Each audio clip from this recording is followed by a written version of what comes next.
En matière de tendance, justement, Laure, comment les Français prévoient-ils de préparer l'été ? Écoutez, l'été, ça reste une période clé pour les Français qui, comme pour Noël dernier d'ailleurs, ne prévoient pas de lésiner sur leurs dépenses. C'est-à-dire qu'on a un chiffre de 400 €, c'est la différence entre le budget des Français l'année dernière et cette année pour préparer les vacances d'été 2022. Et c'est important de mettre ça en regard des prévisions de consommation sur toute l'année 2023, où 3/4 des Français disaient qu'ils allaient massivement baisser leur consommation, tout secteur confondu, y compris l'habillement. Et justement, est-ce qu'il y a un arbitrage au niveau vestimentaire ? Alors, disons qu'on ne peut pas forcément dire que dans les faits, la consommation a drastiquement chuté. En revanche, elle a muté. C'est-à-dire que, comme on l'a vu, la grande tendance, c'est la seconde main. Et aujourd'hui, la seconde main, ça touche en fait tout le monde, toutes les catégories de produits et même la lingerie de bain, comme on l'a vu tout à l'heure. Un été placé sous le signe du déjà-vu, alors ? Alors le déjà vu, je ne sais pas, mais en tout cas, ce qu'on peut dire, c'est que les Français étaient massivement restés en France, évidemment autour des confinements, qu'il y a eu un grand regain, on va dire, de vitalité dans les projets de l'année dernière, mais on le voit surtout cette année.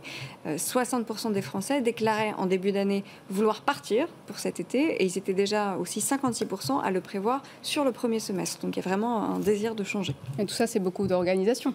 Alors, c'est beaucoup d'organisation, c'est beaucoup effectivement de prévision, c'est-à-dire que 3/4 des Français ont prévu de réserver au moins un mois à l'avance leurs vacances d'été, et ça a un impact évidemment sur le budget, puisque 400 € de plus que l'année dernière, ça correspond à une valeur absolue d'à peu près 2300 € de budget vacances par Français en 2023, ce qui n'est pas rien. Et puis un impact aussi sur la planète, là où les Français sont souvent contradictoires.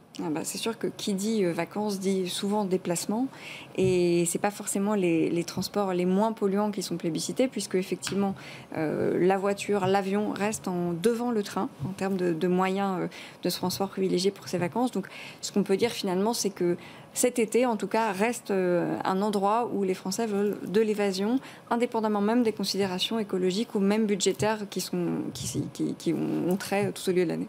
Voilà, les Français qui ont besoin de s'évader, j'imagine que tout ça, c'est aussi le résultat du Covid.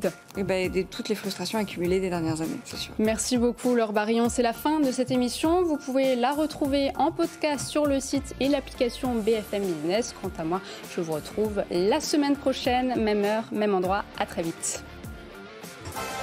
Focus Retail, la distribution de demain s'invente aujourd'hui.